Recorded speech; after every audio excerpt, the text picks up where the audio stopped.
Maître Olivier Dargan, bonjour. Vous êtes spécialiste des sanctions économiques. Bonsoir. En décidant de couper un certain nombre de banques, celles dont la taille du bilan dépasse donc ces 1000 milliards d'actifs, dit-il, il exclut de fait une grande partie du système économique russe, du système financier mondial. Cela va au-delà de SWIFT, comme il le dit lui-même. Oui, parce que SWIFT est un canal de communication, il ne faut pas l'oublier. Donc c'est un moyen pour des banques d'échanger de manière sécurisée entre elles. Là, on parle d'actifs de banques.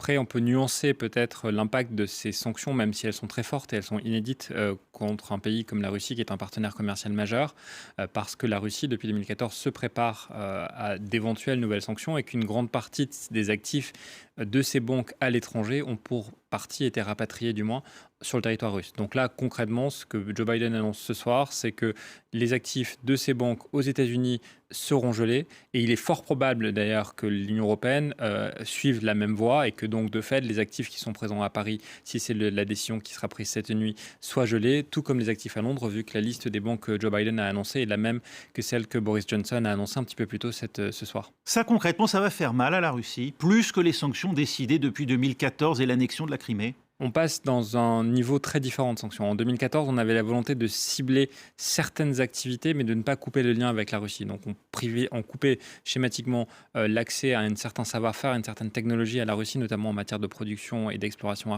gazière et pétrolière.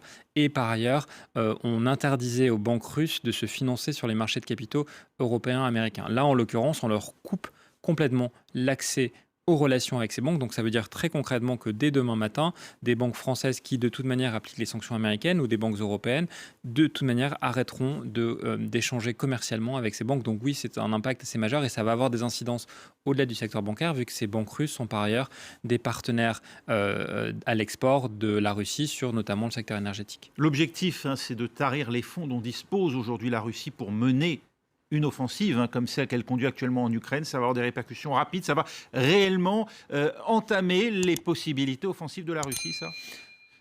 C'est une question complexe parce que le problème des sanctions, c'est qu'elles prennent déjà un peu de temps à avoir de l'effet. Et on ne sait pas dans quelle mesure la Russie s'est préparée et dans quelle mesure on a des éléments macroéconomiques, notamment sur sa dette et sur ses réserves qui sont importantes.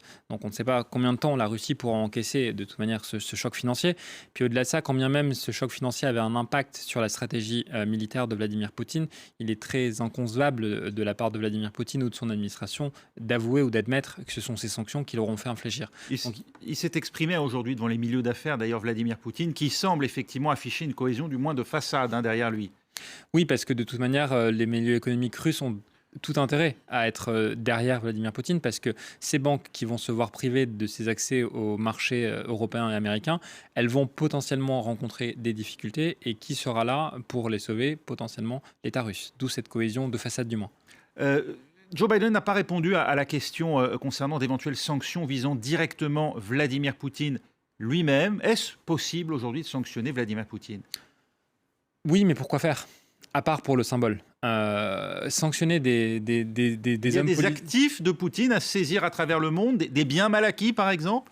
Oui, mais les actifs de Poutine sont pour la plupart de toute manière détenus par des sociétés écrans. Donc ça suppose en fait d'être en mesure d'identifier précisément où sont ces actifs et quelles sont les sociétés écrans qui détiennent les actifs de Vladimir Poutine. Et par ailleurs, les actifs de Vladimir Poutine sont très diversifiés. Donc oui, ça pourrait symboliquement permettre la saisie de quelques actifs de Vladimir Poutine à l'étranger si on arrive à les identifier. Mais au-delà de ça, la sanction contre Vladimir Poutine, et c'est peut-être une surprise de la part de Joe Biden, aurait eu une forte portée symbolique parce que peu d'hommes d'État et a fortiori de présidents démocratiquement élus sont sanctionnés. Pourquoi ne l'a-t-il pas fait d'après vous? Pour garder un tout petit peu de réserve.